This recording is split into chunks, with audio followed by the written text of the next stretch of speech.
Somos Iglesia. La Iglesia es el nuevo pueblo de Dios, llamado a ser la luz del mundo y la sal de la tierra.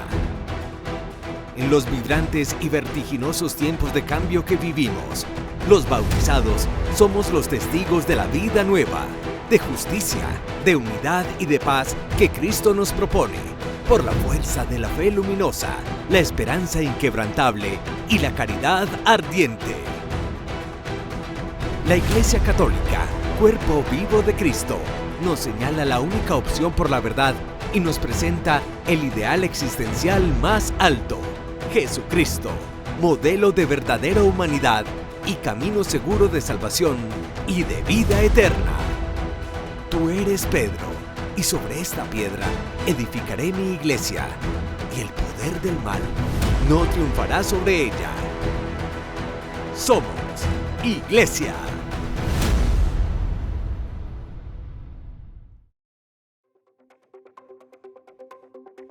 Documental muestra el día a día de 5 niños en su lucha contra enfermedades graves. Contamos la historia de la enfermedad de nuestra hija para dar esperanza a la gente. Xavi padece la enfermedad de Duchenne y él y su familia son un ejemplo de vitalidad. La alegría del sacerdote que se ha curado del ébola. Cantante muestra en su nuevo álbum cómo la enfermedad le ayudó a encontrar a Dios. Un cordial saludo para todos ustedes. Nos place saludarlos y presentarles en el día de hoy un segundo especial sobre la Jornada Mundial del Enfermo que se celebra hoy en todo el mundo, ya que creemos en el poder redentor del sufrimiento cuando éste se asume respetando la voluntad de Dios. Así que bienvenidos. Padre Carlos, ¿cómo está? Qué alegría, Miriam, podernos encontrar nuevamente. Hoy en un día, como dices tú, muy lindo, la Jornada Mundial de Oración por los Enfermos, y será muy a propósito de que en este día recordamos a Nuestra Señora de Lourdes, cuando un 11 de febrero de 1858, la Virgen María se aparecía a Bernardita Soubirous y le decía que allí en Lourdes, el sur de Francia, cavara hondo en el suelo, iba a encontrar en principio un agua pantanosa. Cuando cavó con las manos de manera superficial y luego de forma más profunda, las aguas que probablemente eran las del río Gave, allá en Francia, y empezaron a atribuirse a estas aguas un carácter milagroso. De hecho, hay más de 70 milagros probados, documentados desde la ciencia, desde la psicología, desde la medicina, para mostrar que la Virgen y su poder intercesor logran la salud y la sanación para muchas personas. De ahí que sea este día de la Virgen de Lourdes que se escoge esta Jornada Mundial de Oración por los Enfermos. Pero ¿usted cómo le ha ido a lo largo de su vida con el dolor, con el sufrimiento, con la enfermedad? La enfermedad no es buena, Miriam. ¿Quién puede decir que la enfermedad es buena? No, nadie es masoquista, o los masoquistas son pocos, pero es una realidad en la vida del ser humano, nos toca a todos. ¿Quién puede levantar la mano para decir yo no me he enfermado nunca o nunca me voy a enfermar? Es parte de la condición humana. Sería el más excepcional de los casos que una persona no se enferme, pero hace parte de esto. ¿Cómo manejarlo uno? Mucha paciencia. No en vano al enfermo lo llaman el paciente. Sobrenaturalizar ese momento de dolor, de malestar, y unirlo al dolor redentor de la pasión de Cristo, porque si no, el dolor es un absurdo, es una locura, desespera, aterra. Entonces hay que darle un sentido redentor, y pedirle al Señor la fortaleza, que es una virtud humana, pero es también una virtud que nos viene de Dios, la fortaleza para saber llevar momentos de quebrantos de salud. Sí, le preguntaba porque usted ha pasado por algunos episodios difíciles en ese sentido, y entonces tiene experiencia para hablar de cómo sobrellevar un episodio de dolor, por ejemplo. Sí, estuvo lo del aneurisma cerebral, que siempre fue un tema preocupante, pero bueno, el amor de Dios y la oración personal y de muchas personas nos ayudaron, o me ayudaron a salir adelante. Entonces, no pienso en eso. Ahora le doy gracias a Dios por cada día que tengo la salud y de verdad que uno se vuelve muy sensible cuando ve una persona sufriendo en una clínica, en la casa, y uno dice, Señor, dale fortaleza, dale paciencia, dale esperanza y dale una fe sobrenatural para saber sobrellevar el malestar, el dolor y el sufrimiento propio de la enfermedad. Yo recuerdo al Papa Francisco que decía que él era muy cobarde frente al sufrimiento, frente al dolor, y le pedía mucho a Dios que lo ayudara si se llegaban a dar, por ejemplo, en algunos eventos que fueran dolorosos, traumáticos, en fin, para él. Y tuvo sus sufrimientos con la rodilla. Inclusive algunos le decían, Santo Padre, porque usted no pensaba en renunciar, y dijo, no, es que se gobierna la iglesia con la cabeza y no se gobierna la iglesia con la rodilla. Entonces él le volvió a todo humor, pero digamos ese último mes del año pasado, creo que muy por esta época, le veía a uno esa declaración que salió desde la clínica, el Policlínico Gemelli, lo vio uno muy hinchado, lo vio uno muy deteriorado, y uno pensaba en el Papa, está sufriendo, hay que orar por él. Tuvo sufrimiento ese último mes largo allá hospitalizado en el Gemelli. Parece que uno se da cuenta que es muy curioso que el sufrimiento, que el temor al sufrimiento se convierte en un sufrimiento. Entonces tenemos miedo a sufrir, al dolor, a todo eso. Toda resistencia en la mente o en el mundo de las emociones incrementa el sufrimiento, porque, por ejemplo, un niño que no ha tenido experiencia de sufrimiento puede sufrir de otra manera, pero cuando tú has visto la experiencia de sufrimiento aún en terceras personas, dice que los médicos son unos que se alarman cuando tienen un diagnóstico en su propio cuerpo de una enfermedad grave, porque ellos saben lo que se les viene aguas arriba. Entonces, probablemente una resistencia mental en la imaginación y mental en el mundo emocional, en el mundo de los sentimientos, y esto, claro que afecta, pero qué difícil es uno decir, no puede con la imaginación, con los pensamientos y con las emociones, uno no resistir algo que humanamente todos queremos resistir. El mismo Jesús en la pasión, con seguridad que él pensó allá en Getsemaní, aparta de mí este cáliz, este destino de sufrimiento, y luego, haciendo la voluntad del Padre, dice, no se haga mi voluntad sino la tuya, pero muestra que como hombre tuvo una batalla y cierta resistencia a todo el tema del sufrimiento físico y moral que se le venía. Y eso que él se había preparado toda la vida para ese momento. Completamente de acuerdo, porque él dice, a mí no me arrebatan la vida, yo la doy libremente. También dice 3 veces anunciando su propia pasión y muerte, el Hijo del Hombre va a ser sacrificado, lo van a matar, va a resucitar. Él lo dice, y él sabe que subía a Jerusalén, no vayas allá, que ya está Herodes y te está buscando, no te metas a la boca del lobo. Y él dijo, dígale a ese zorro que hoy y mañana me quedo en Galilea, que pasado mañana subo, porque Galilea es más cerca del mar, subo a Jerusalén. Porque dice, para allá me va a encontrar. Allá me va a encontrar, y eso es cierto, pero aún siendo Dios como hombre, también sintió cierta aversión frente al tema del sufrimiento. Esas famosas etapas, negación, esto no me está pasando, ira, dolor, una segunda etapa, negociación, Señor, si tomas la salud, yo cambio esto en mi vida, aceptación con paz, finalmente, y reorientación de la vida, si es un enfermo terminal o si es un duelo por la muerte de un ser querido, cómo reorientar nuevamente la vida, cómo resignificar nuevamente la vida. Bueno, el caso es que ninguno de nosotros sabe cómo va a reaccionar frente a una enfermedad que sea degenerativa, a una enfermedad terminal, a una enfermedad incurable, postrante. Lo que sí sabemos es que los niños son maestros en en la manera en que ellos afrontan la enfermedad o el dolor. Por eso les vamos a presentar la directora de un documental que perdió a 2 hijas precisamente porque tenían una enfermedad degenerativa. ¿Qué? ¿Café? Son solo niños siendo niños. Juegan con sus muñecos, montan en sus bicis, pasan horas en el campo de fútbol o de bádminton, y a pesar de su alegría inapagable, un huracán les persigue, una fuerza contra la que deben luchar día tras día. La directora Anne Duffield-Juilliard perdió a 2 hijas por una enfermedad degenerativa. Por eso en su documental Ganar al viento quiere mostrar el día a día de pequeños héroes en su combate contra un monstruo invisible que solo ellos conocen. Su fuerza de voluntad hace que en este caso los adultos aprendan de los niños y no al revés.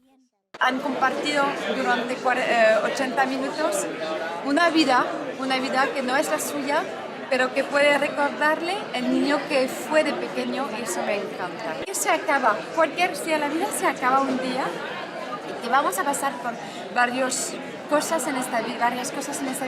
Los niños lo saben perfectamente y no les da miedo, porque para ellos es algo muy natural. Los 5 niños tienen una enfermedad grave, pero demuestran que incluso algo tan duro puede ser llevado de manera heroica y también con sentido del humor. Señor Camille, ¿qué tal? Mira su camiseta. ¿Qué tal? Nada bien. Vale, ¿qué es lo que no va bien?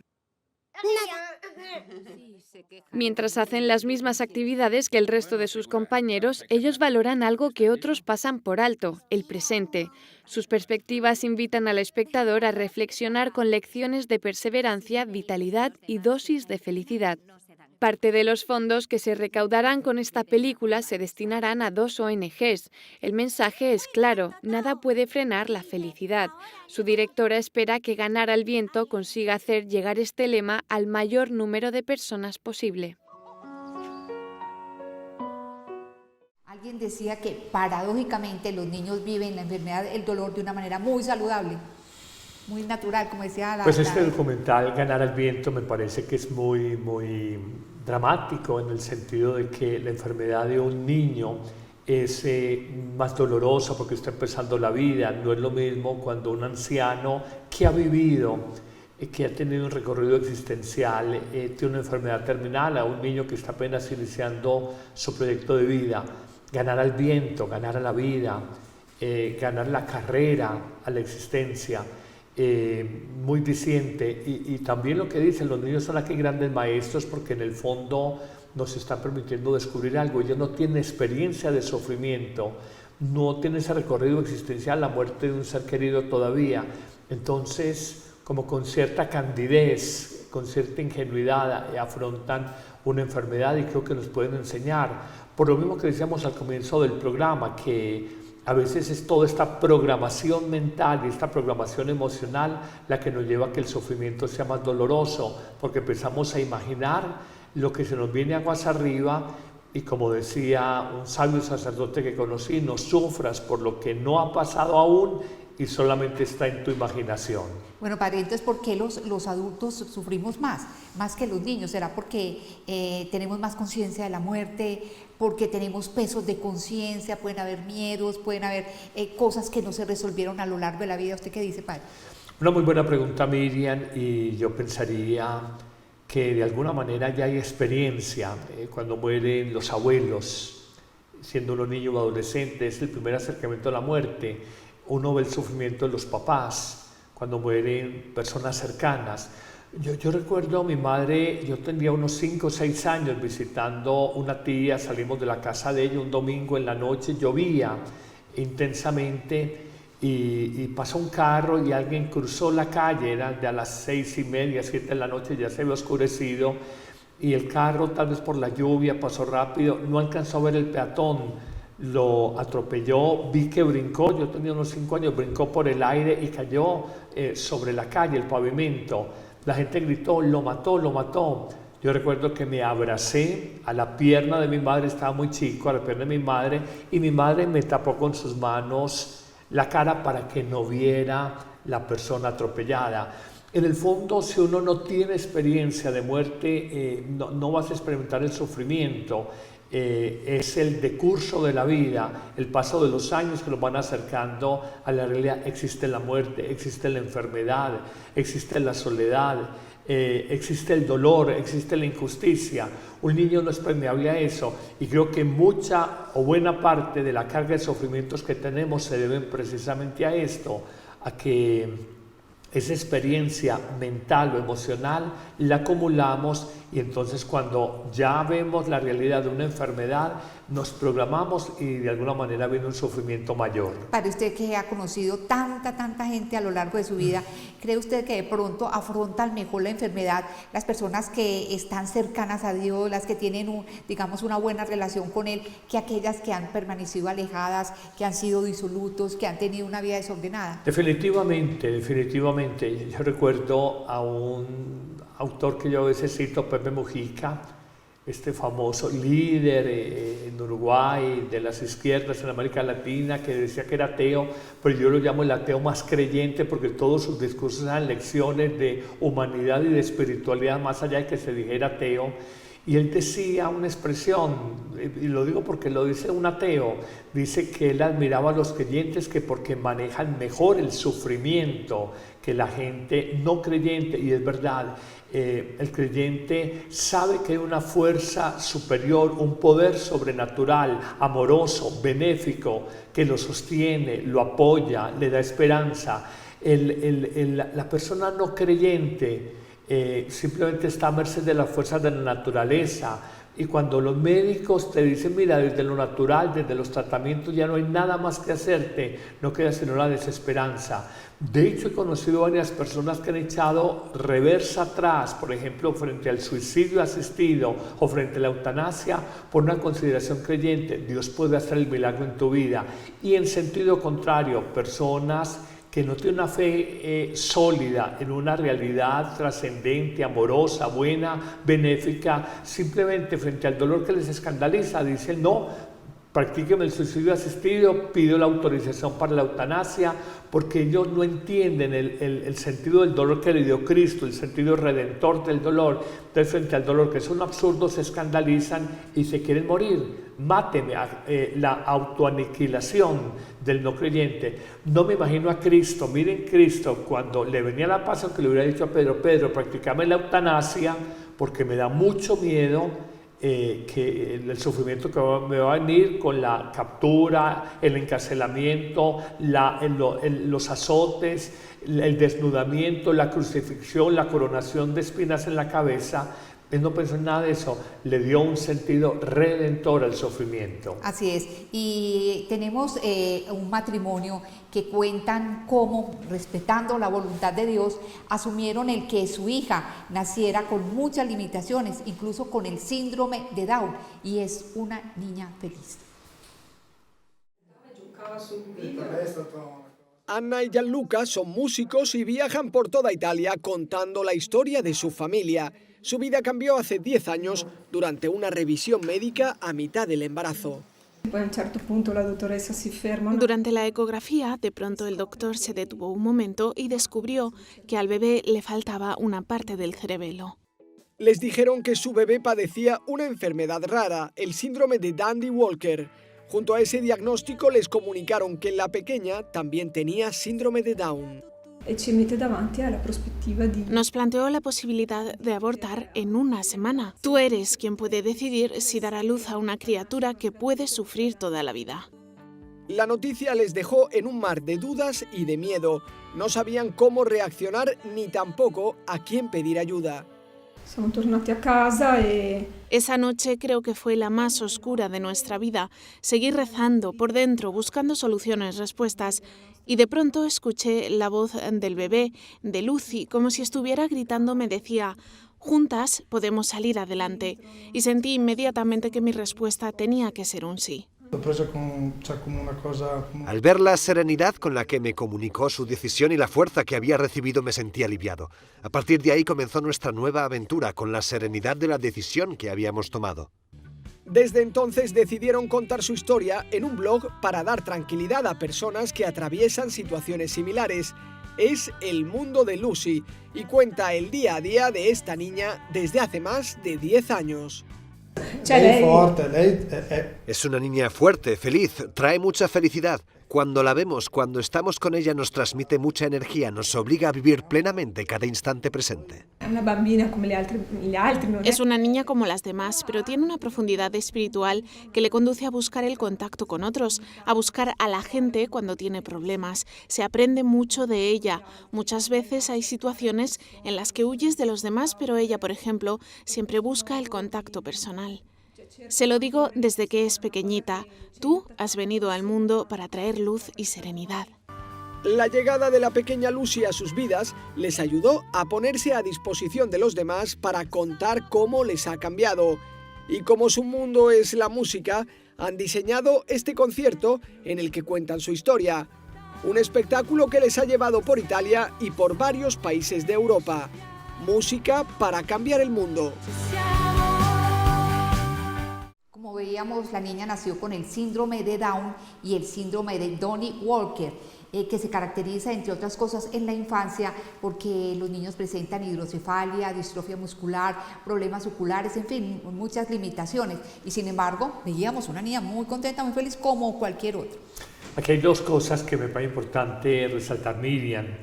Miren, con todo respeto por médicos, y tengo grandes médicos muy amigos, pero con todo respeto por el médico que le dice esto, mira, la niña va a sufrir toda la vida, yo la pensaría, la abortaría. Cuando un médico dice eso, ¿qué antropología está manejando? ¿Qué le enseñaron en la Facultad de Medicina? Es que la niña va a sufrir toda la vida, Lucía, el mundo de Lucía.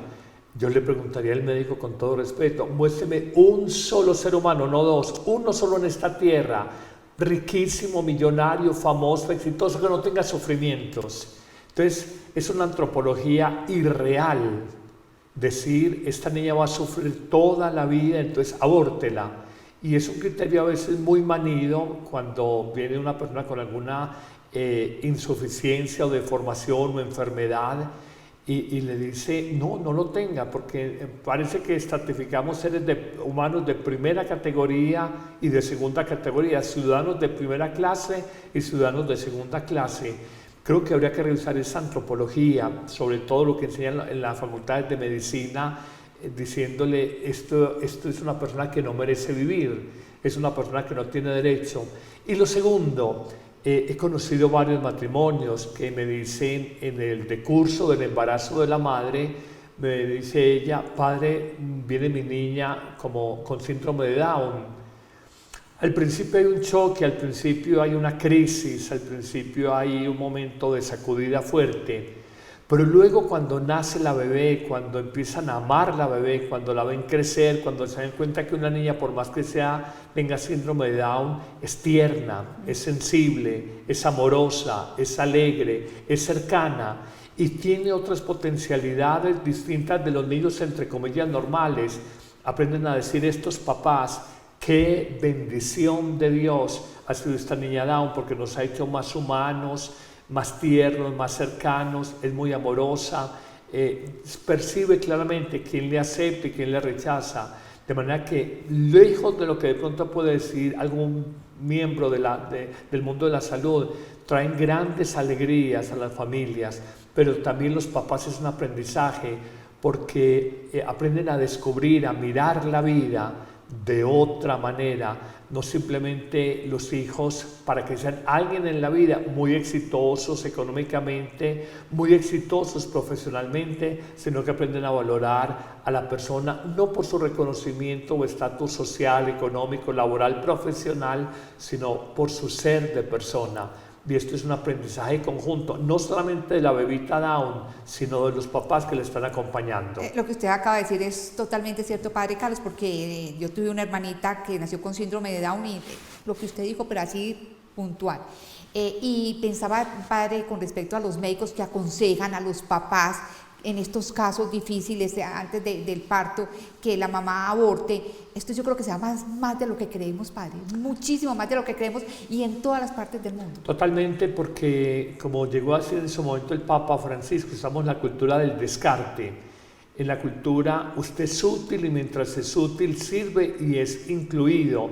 El momento que no es útil, el viejo, ya por jubilado, por enfermo, lo desechan. A veces lo sacan de casa, le dan un hogar geriátrico y el bebé también simplemente decidimos no tenerlo.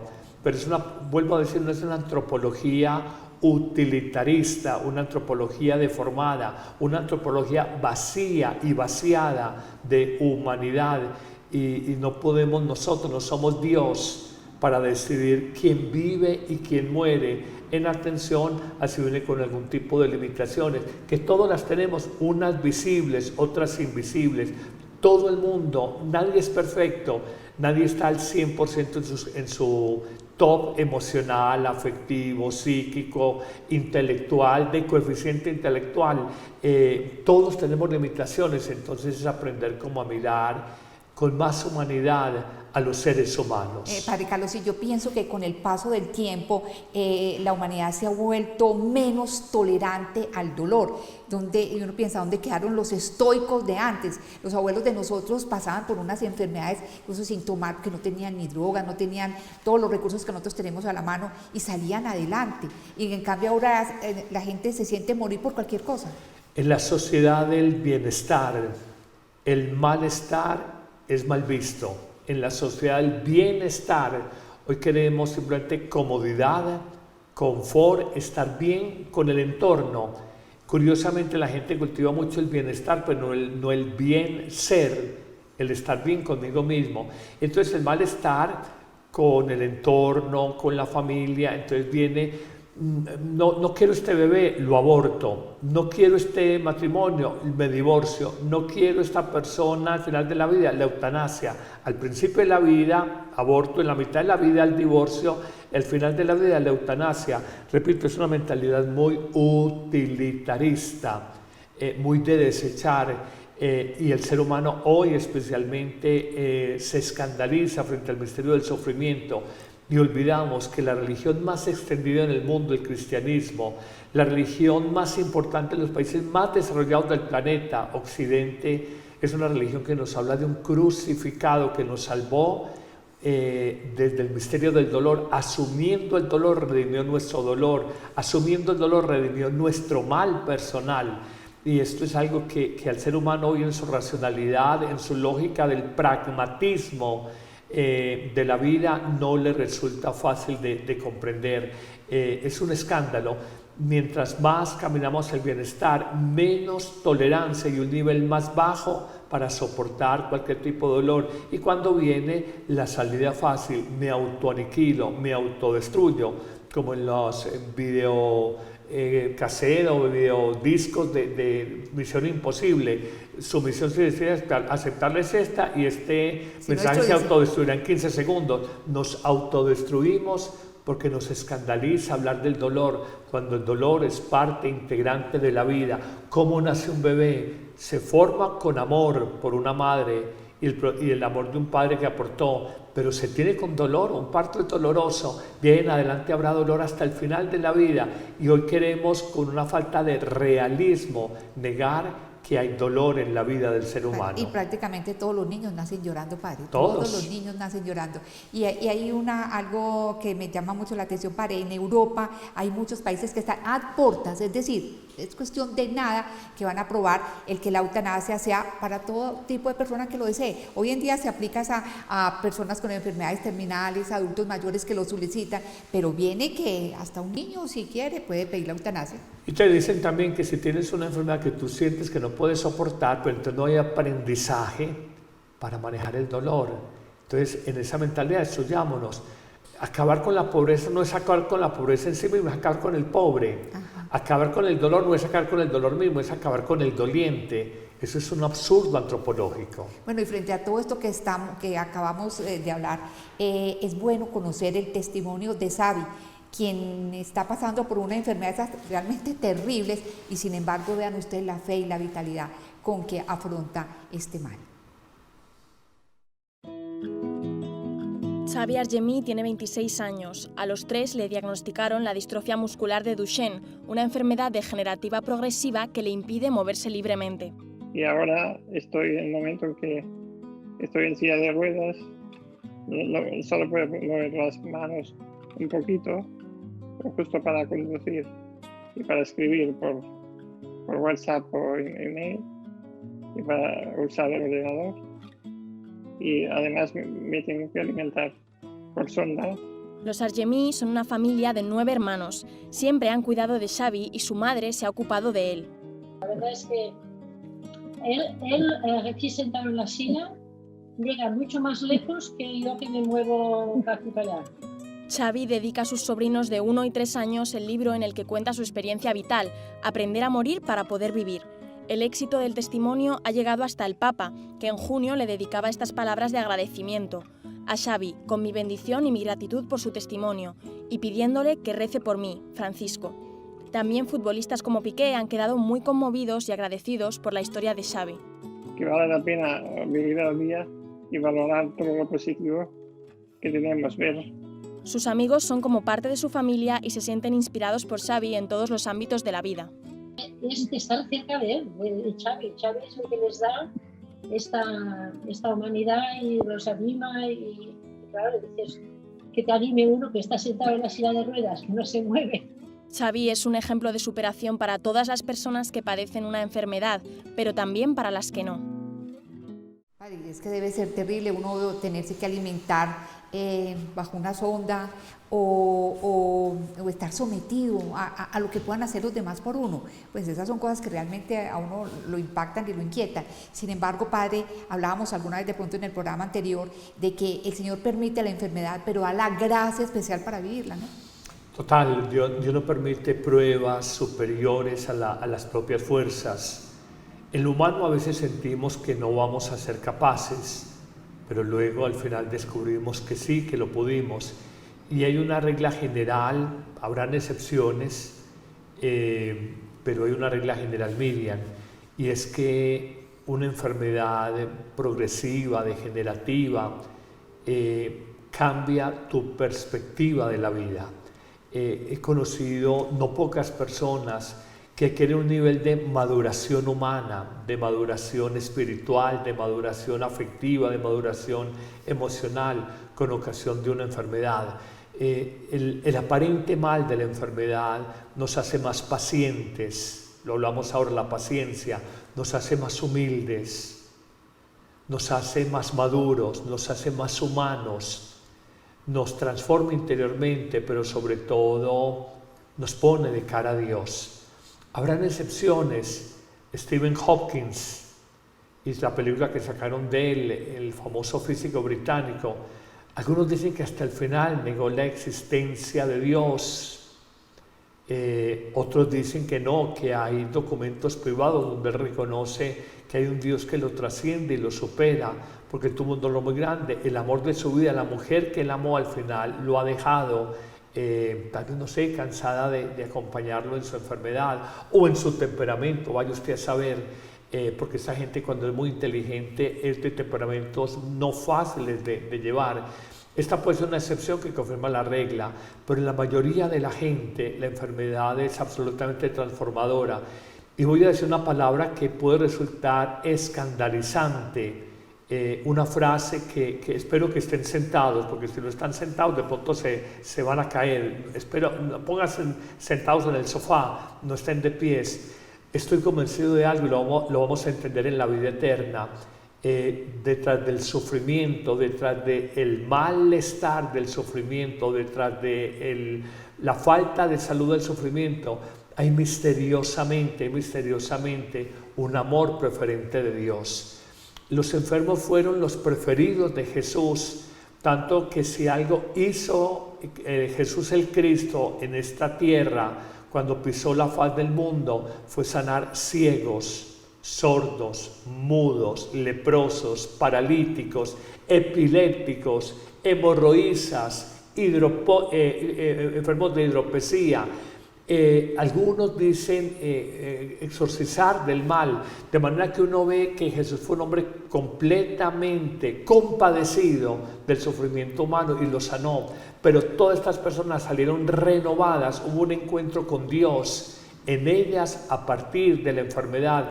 Y yo digo, bendita enfermedad, como decimos en Viernes Santo, oh feliz culpa que nos mereció tan grande Redentor. Yo digo, oh bendita enfermedad que le ha llevado a uno a cambiar la perspectiva de la vida.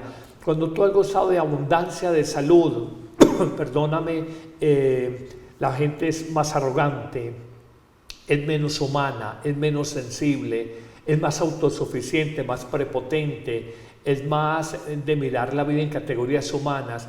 El sufrimiento nos humilla y con esa humillación nos aterriza sobre la profunda fragilidad que hay en el ser humano y nos recuerda esa frase famosa de la Biblia que dice que la vida es un don, un regalo de Dios precioso, pero a la vez muy frágil. Bueno, y Dios como Padre, yo pienso que debe entender muy bien si durante una enfermedad una persona se derrumba, una persona tiene mal genio, una persona llega a tener dudas, no, de pronto hasta ni ora. El Señor comprende todo eso, ¿cierto, Padre? Digamos, es la parte humana, el mal humor, el mal genio, pero un proceso de maduración en la fe nos lleva a nosotros a aceptar con paz. He visto, a mí las personas que más me han enseñado en la vida son los enfermos, pero el enfermo que lleva en Dios su enfermedad, porque está el otro enfermo, reniega, maldice, pelea a toda hora con las hijas, con la esposa, el esposo, reniega de la vida. Esa persona no sabe llevar su dolor, no lo sabe llevar, pero la persona que en fe dice, Dios mío, hay un propósito de vida con esta enfermedad que tengo, te la ofrezco como purificación por mis pecados, expiación por ellos, te la ofrezco por la conversión de los hijos, de los padres, de los hermanos, del cónyuge, la ofrezco por la santificación de los sacerdotes y la conversión de los pecadores. He visto santos en cama, santos postrados, que en el cielo van a ser muy grandes, que supieron ofrendar su enfermedad. No en vano Teresita del Niño Jesús, con su tuberculosis, que la hace morir tempranamente, 24 años, y con sufrimientos en la vida de comunidad en el convento de Lisieux, en Francia, es la patrona universal de las misiones y nunca se lo va a misionar ni al África, ni al Asia, ni a la selva, ni a ninguna parte. Ella simplemente ofrendó de manera misionera su dolor. El dolor es misionero, el dolor es redentor, y la Iglesia con autoridad la declaró patrona universal de las misiones. Padre, y Dios ha puesto, digamos, a nuestro alcance muchas maneras de sobrellevar el dolor, la medicina, la tecnología, en fin, muchas cosas. Pero ¿qué opina, Padre, por ejemplo, de una persona que se niegue, frente a una enfermedad que tiene cura, se niega a recibir los medicamentos, no vaya al médico, prácticamente se condene a morir? Excelente pregunta, Miriam, y voy a decirle algo a quienes nos están acompañando y conectados a esta hora. Una cosa es la fe y otra el fideísmo. Una cosa es la providencia y otra es el providencialismo. La fe es que yo creo en Dios, pero me ayudo con los medios humanos que Dios ha proporcionado. Como decían las abuelas, a Dios rogando y con el mazo dando, ayúdate que yo te ayudaré. Esa es la fe. Hay la famosa historia del pueblito que llegó una inundación y fue subiendo el agua del río, inundó el pueblito y la gente la evacuaron en canoas. Un fulano estaba ahí en el techo de la iglesia del pueblito y pasó una canoa y le dijo, móntese aquí. Dijo, no, yo estoy aquí en el techo de la iglesia, Dios me va a salvar, Él me va a salvar. Dijo, no, es que el agua va a seguir creciendo. Dijo, no, Él me va a salvar. Entonces la barca se fue, subió el agua y se ahogó el fulano, se murió. Y va a tocar la puerta y le dice su nombre, usted aquí no aparece, le dice San Pedro, y le dice, ¿cómo que no? Yo fui un buen hombre. Y dijo, no, pues usted desconfió de Dios, le mandé la barquita para salvarlo y usted no se quiso montar en la barca. Usted dijo, no, yo estoy aquí en el techo de la iglesia, Dios me va a salvar. Atención a esto, mucha gente, hay la historia famosa, es anecdótica, se muere de hambre siendo dueña del restaurante de las comidas más sabrosas. Así es, Padre. El caso es que para vivir la enfermedad es necesario la esperanza, el positivismo y, como ya lo hemos dicho, la fe en Dios. Veamos cómo vivió una sanación este sacerdote en el África, sanado del ébola, nada más y nada menos que el terrible ébola. Esta es la alegría de quien sabe que se ha librado de la muerte por muy poco. Así reciben en Itipo al padre Lucian Ambunga, quien durante semanas ha estado luchando contra el ébola. Esta foto suya en cuarentena, recibiendo la bendición a distancia de manos del arzobispo coadjutor de Kinshasa, Monseñor Fridolin Ambongo Besungu, dio la vuelta al mundo como símbolo de la epidemia. Pero ahora esos malos momentos han quedado atrás y el padre Lucian solo tiene palabras de agradecimiento. Lo que os puedo decir ahora es mínimo comparado con lo que tengo en mi corazón. Siento alegría porque estaba muerto y he resucitado. El Señor me ha dado esta gracia y he vuelto a la vida. El pueblo entero se ha volcado con su pastor. En esta diócesis de Bandaka-Bikoro se habían llegado a cancelar las misas para evitar el riesgo de contagio. El sacerdote ha regresado con una clara misión: concienciar a su comunidad de que el virus es muy real y de que la solución es ponerse en manos de los médicos y no de hechiceros o pensar que el virus es consecuencia de la brujería. Lo que debo hacer a partir de ahora es un trabajo de sensibilización para que los parroquianos entiendan que hay un virus y lo acepten, y que si están enfermos hagan como hice yo, que vayan al hospital. Hay un 80% de curaciones. Son personas que han podido regresar a sus comunidades, como yo. Con esta misa puso el broche de oro a estas semanas de pesadilla. Es la primera Eucaristía que preside desde que cayera enfermo. En República Democrática del Congo se libra en estas semanas una doble batalla contra la enfermedad y también contra la estigmatización de aquellos que la contraen. Necesitamos ocuparnos también de reintegrar a estos pacientes porque muchos de ellos están estigmatizados por sus comunidades, porque no cuentan con la información suficiente y tienen miedo. Bueno, pero más allá de la alegría de este sacerdote que se sanó del ébola, ¿qué tal la alegría, el ambiente festivo de su comunidad? Me adivinaste el pensamiento, Miriam, del padre Lucien Ambunga. Qué bonito verlo ahí. Primero la camisa muy colorida, muy africano, muy lindo eso. Sí. Para mí, la iglesia africana, que hoy es la que más crece en el mundo, es un ejemplo de cómo se ha inculturado el evangelio, porque a veces nosotros nos hemos vuelto muy del rito, muy rígido, muy acartonado, y la gente a veces lee mejor la alegría, la danza, el encuentro humano, la cercanía en las liturgias. Entonces creo que es un llamado para que nosotros, a veces llaman a un sacerdote, usted violó la sagrada liturgia porque usted levantó la mano de esta manera y no la hizo de esta otra manera. Yo creo que son exageraciones que no ayudan. Habrá un buen criterio en un superior, o habrá una buena intención, pero no es el mejor criterio hoy en día. Lo segundo, lo del padre, es un testimonio. Y mira lo que él dice: Dios me sana, pero también me dice, vaya a la clínica, tómeme los medicamentos. Entonces, lo que decimos ahora, ojo con el providencialismo. Yo me siento de brazos esperando que Dios haga la obra. No, a Dios rogando y con el vaso dando. Así es, Padre Carlos, y esta nota nos da pie para una pregunta bien importante. ¿Qué opina de las personas, qué opina de las personas que ante una enfermedad, ante un sufrimiento así físico y demás, acuden a hechiceros, acuden a adivinos, a este tipo de personas? El Antiguo Testamento, en los libros, sobre todo cúlticos, condena abiertamente la hechicería, la superstición, la brujería, los nigromantes, dicen ellos, todo este tipo de brujos, de adivinos. La Biblia, en su tradición más pura, sobre todo en el Antiguo Testamento, condena todo esto. Y segundo, ahí no hay una fe en el Señor. Cuando yo digo, yo creo en Dios, pero me leo el horóscopo y me dice que este día 11 de febrero no salga porque mi signo zodiacal me dice que voy a tener mala suerte, voy a tener un accidente y la gente se encierra. Bueno, tu fe es en el signo zodiacal, la astrología, que no es ciencia, la astronomía con N es ciencia, la astrología con L es superstición. Es superstición. Tu fe es en el Dios creador del cielo, de la tierra, de la humanidad, de todo lo visible y lo invisible, o tu fe es en fuerzas humanas, esotéricas, oscuras. No, nuestra fe es en Dios y en eso tenemos que ser muy definidos. Dios no ve con buenos ojos una persona. Una vela a Dios y otra vela al diablo. Exactamente, Padre. Y ser saludable es estar bien espiritualmente, físicamente, psicológicamente, y bueno, puede ser que de pronto un adivino con una hierba, un chepazo y acepto que la persona se sane, pero su espíritu quedó enfermo, ¿no? Detrás de mucha gente que tiene desórdenes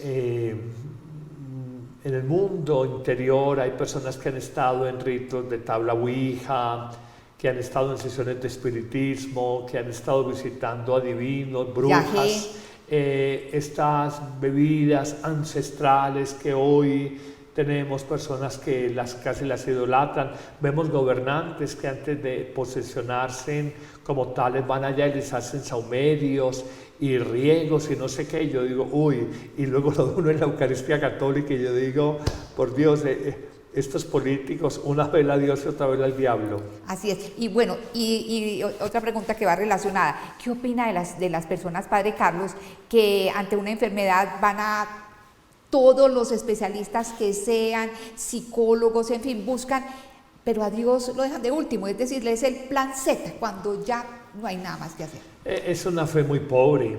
Y es más común de lo que tú crees. A veces llega una persona, digamos, con un cáncer. La palabra cáncer es una palabra con mucha carga emocional.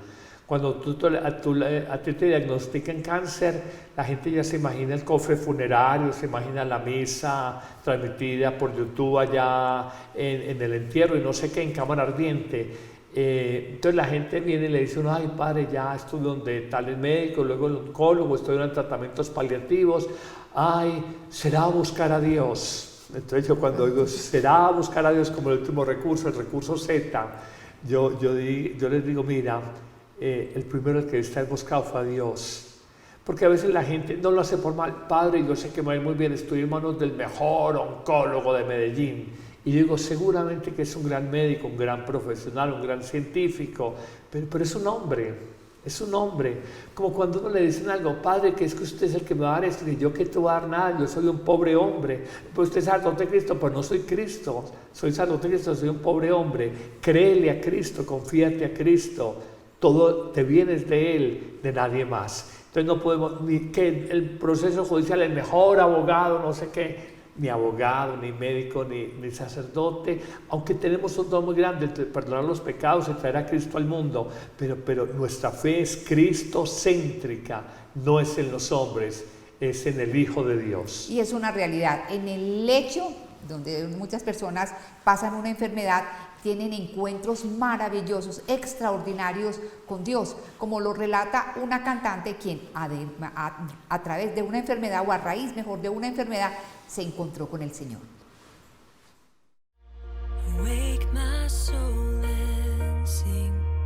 Taylor Tripodi es una cantante católica de Estados Unidos. Cuenta que desde su infancia sentía una gran pasión por la música. Un día, cuando tenía 11 años y cantaba en su iglesia, pensó que podía ir más allá y usar su talento para algo más que entretener a la gente.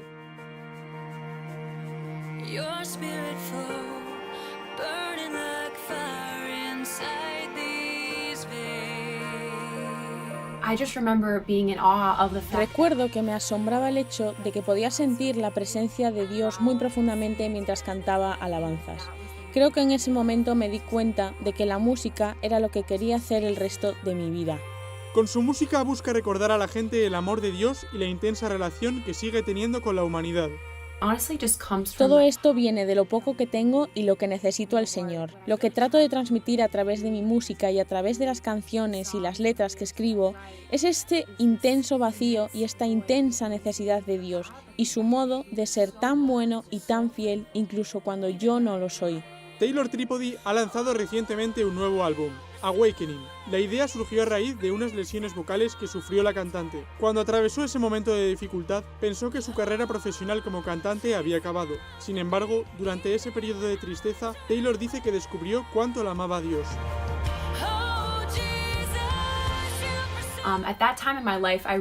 En este momento de mi vida consideraba que mi voz era lo único que realmente importaba de mí. En ese tiempo de duda y desesperación me preguntaba qué estaba haciendo el Señor. Creo que Él me mostró a través de ese periodo de espera e incertidumbre que soy mucho más que solo mi habilidad para cantar y hacer música. Al fin de cuentas, si nunca me hubiera dado voz, seguiría siendo igual de importante para Él.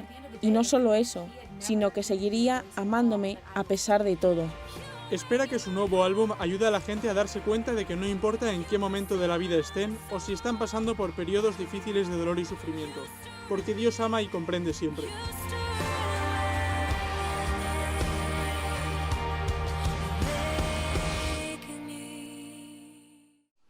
el autor de las famosas crónicas de Narnia decía que el dolor es el megáfono que Dios utiliza para sacudir a un mundo de sordos. Padre Carlos, ¿usted cree que todas las personas debemos pasar sí o sí por el dolor, por el sufrimiento, por la enfermedad? No sabía esa frase de C.S. Lewis. Sí, es Lewis. Sí, no la sabía, muy bonita. Yo creo que hay mucha verdad en esto, hay mucha verdad. Miriam, yo me hago una pregunta, si el ser humano que vive la tragedia de la guerra, que vive la tragedia de la enfermedad, que vive la tragedia de la injusticia, que vive la tragedia del mal, que vive la misma muerte, es tan autoendiosado, tan arrogante, tan displicente a veces con Dios y con el don de la vida que Dios le ha dado, ¿cómo sería si no hubiera si hubiera eternidad ahora? O sea, tú no vas a morir, tú no tienes miedo a la muerte, tú no te enfermas. El ser humano sería completamente autoendiosado, lo repito, y sacaría a Dios de su vida. La enfermedad nos recuerda nuestro ser creatural, que somos criaturas y que debemos adoración, agradecimiento, alabanza, reconocimiento a una realidad amorosa, superior, que nos trasciende, que nos supera. Entonces me parece que es cierto, es el grito que despierta a los sordos, el dolor. Esta frase no la había oído, me parece muy bonita, de Lewis, y creo que nos pone a todos a pensar. Oyéndolo, padre, pensaba yo, ¿qué sería de este mundo si no hubiese dolor? ¿Será que alguien sí querría de pronto o aspiraría mejor a la vida eterna si todo fuera muy muelle, si el dolor no existiera, ni enfermedad, ni pérdidas? En la vida eterna no lo habrá, pero es otro nivel, digamos, más alto de conciencia, de ser y de plenitud de vida. Todo lo que digamos sobre la vida eterna, la vida futura, la vida en Dios, la vida en plenitud, que es la acepción más correcta, la vida en plenitud, la plenitud de la vida, todos son atisbos, arañazos, aproximaciones, pero definitivamente el dolor cumple un papel muy pedagógico en la vida del ser humano, porque yo he visto la mayoría de personas que se han acercado a Dios, que se han encontrado con Dios, que han renovado su vida, y gente a veces que tenía todo lo del mundo, millonarios o multimillonarios, conversiones famosas, se han dado por un dolor profundo que les confrontó la irrealidad del mundo y lo que absolutizamos y que no deja de ser como fantasías, quimeras, humo, y queremos entregar en la vida a lo que es simplemente humo.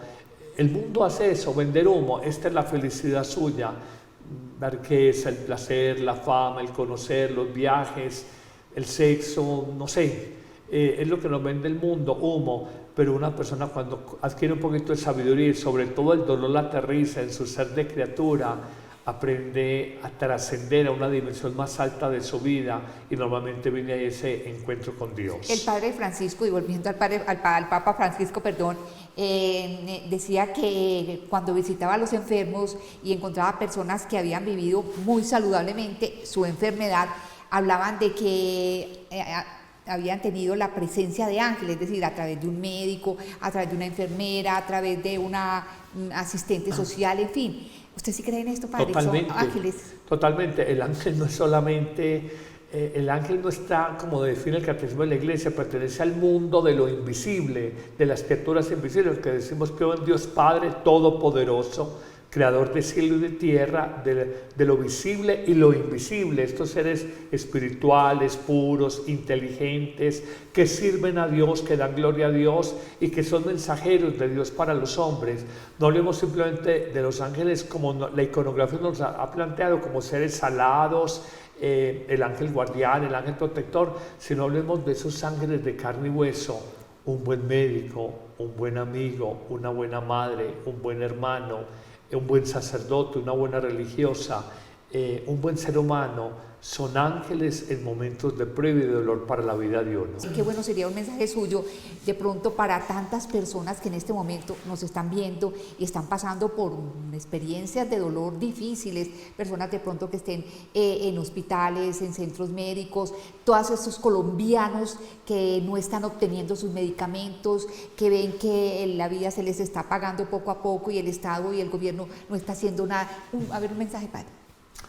Hoy es un día muy lindo que es el de la Virgen de Lourdes. La fe, yo le digo a Dios que me falte cualquier cosa, menor la fe. Uno sin fe coja pa'l monte, porque sin fe es muy difícil mirar muchas realidades humanas de una manera sobrenatural, de una manera más esperanzada.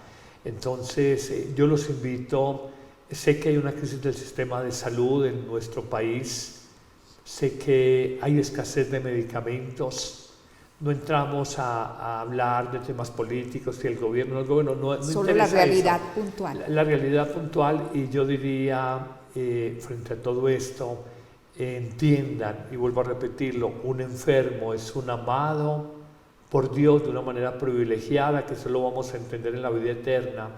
Un enfermo hace como un retiro espiritual de forma intensiva, en el crecimiento, en la fe y en el amor de Dios.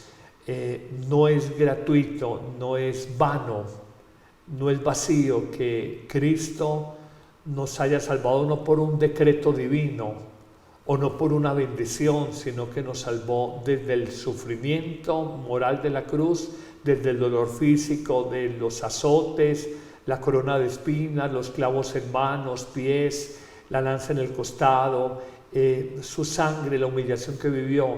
Ahí hay un dato de fe que nosotros tenemos que recoger. En esas horas de insomnio, hablaba con un enfermo de cáncer en estos días y me decía: padre, uno en un malestar bien grande por el cáncer en una clínica, 2 de la mañana 5 minutos, 2 de la mañana 6 minutos, 2 de la mañana 7 minutos, y el tiempo se vuelve eterno. Se pasa bostezando. Se vuelve eterno, y en la madrugada, en ese silencio, yo decía: mira esto con fe, esto te va a santificar, te va a purificar, y si lo ofreces con un sentido sobrenatural, recordamos la expresión de Pablo, tenemos que completar lo que falta al sufrimiento de la pasión de Cristo por la redención de la humanidad. Él lo ha hecho por la salvación de todos, pero tú y yo podemos aportar un granito de arena pequeño en ese sentido. Entonces, el dolor que siempre nos ha parecido una locura y un absurdo, y que el Señor quiere suprimir, Él no quiere sadismo ni masoquismo, quiere suprimir, pero benditos sea Dios cuando nos llega a aprender a darle un sentido divino, un sentido sobrenatural, porque si no se nos vuelve insoportable. Bueno, Padre Carlos, muchísimas gracias por su asistencia, asesoría en el programa. Muchísimas gracias a todos ustedes que nos han acompañado muy amablemente, a los servicios de Ron Reports, a los servicios de Amén Comunicaciones y Adrián Maduro en el máster. Que tengan un resto de día muy feliz. Que la Virgen de Lourdes interceda por todos nosotros.